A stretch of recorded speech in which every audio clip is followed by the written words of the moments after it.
Welcome. If you're looking to update your profile photo on X, formerly known as Twitter, using your PC, you're in the right place. With the latest update, the process is quick and straightforward. Let's walk through each step together so you can refresh your online presence in just a few moments. First, open your preferred web browser and head over to the X website. Make sure you're logged into your account. Once you're in, look to the left side of the screen for the main menu. From this menu, click on Profile to go directly to your personal page. Now that you're on your profile, spot the Edit Profile button. It's usually located on the right side of your profile banner.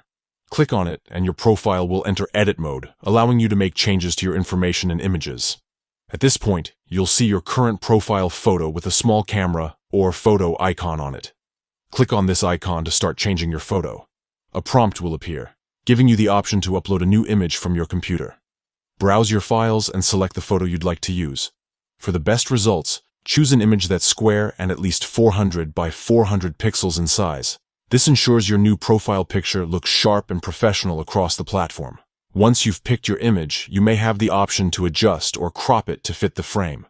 When you're happy with how it looks, click Apply to confirm your selection. Finally, don't forget to click Save at the top right of the Edit Profile window. This step will make your changes go live, updating your profile photo for everyone to see. And that's it. You've successfully changed your profile photo on X using your PC. Keeping your profile picture updated is a simple way to keep your account looking fresh and recognizable. Thanks for following along, and enjoy your new look on X.